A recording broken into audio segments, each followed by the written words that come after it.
Hello বন্ধুরা, কেমন আছেন আপনারা? আশা করি সবাই ভালো আছেন।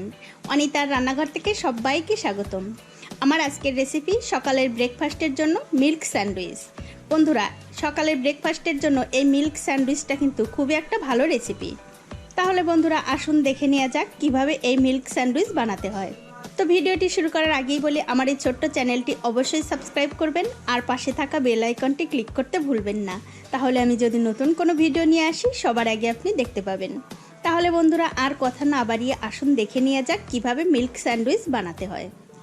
প্রথমে দেখতে পাচ্ছেন আমি একটা কড়াই গরম করতে দিয়েছি। কড়াইয়ের মধ্যে দিয়ে দিচ্ছি একটু ঘি। 1 চামচ মতো ঘি আমি এখানে দিয়ে দিলাম।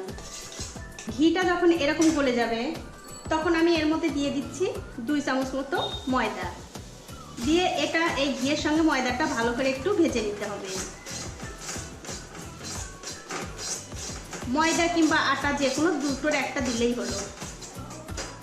দেখুন ময়দাটা আমি ভালো করে একটু এই ঘিয়ের সঙ্গে ভেজে নিয়েছি। এবার আমি এর মধ্যে দিয়ে দিচ্ছি দুধ।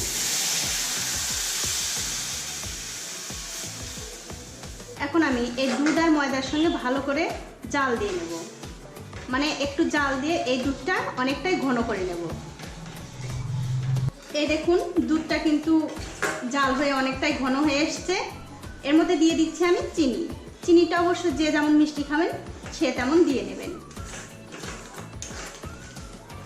চিনিটা দিয়ে দেওয়ার পর আমি আবার এই দুধটার সঙ্গে ভালো করে চিনিটা জাল দিয়ে নেব। আর সাথে দিয়ে দিচ্ছি একটু এলাচ, একটা সাদা এলাচ ফাটিয়ে আমি দিয়ে দিলাম যাতে এই দুধের গন্ধটা না থাকে।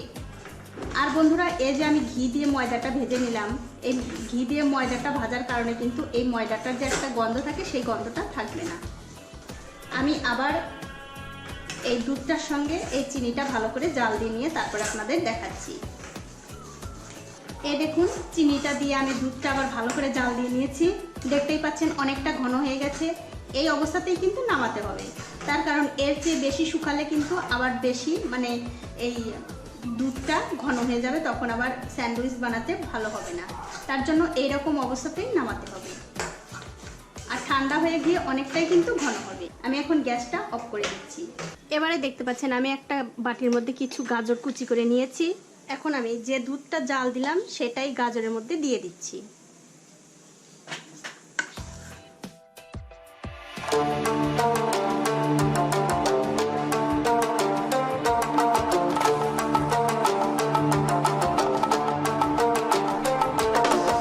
দেখুন আমি পুরো দুধের ক্ষীরটা এই গাজরের মধ্যে দিয়ে দিলাম। দিয়ে এই গাজরের সঙ্গে এই ক্ষীরটা মিশিয়ে নিতে হবে।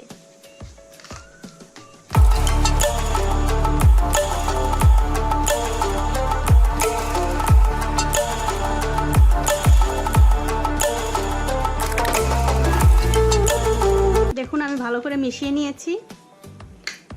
এবারে দেখতে পাচ্ছেন একটা প্লেটের মধ্যে আমি 2 পিস পাউরুটি নিলাম। এখন আমি এই পাউরুটির ধারগুলো একটা ছুরি দিয়ে কেটে নিচ্ছি।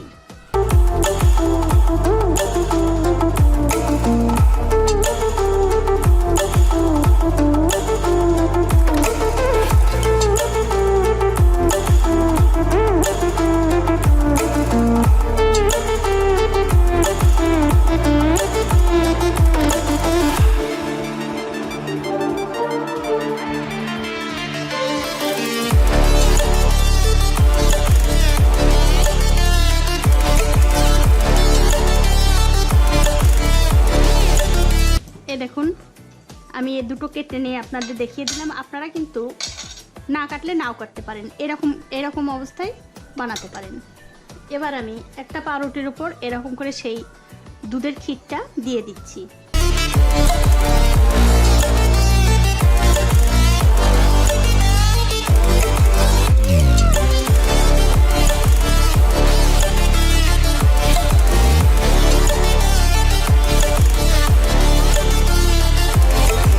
এরকমভাবে ভালো করে মাঝখানটায় ছড়িয়ে দিতে হবে। দিয়ে দেওয়ার পর আর একটা পাউরুটি দিয়ে এরকম পাউরুটির উপর দিয়ে দিতে হবে। এবার আমি এই ছুরিটা দিয়ে আবার মাঝখান দিয়ে কেটে নিচ্ছি।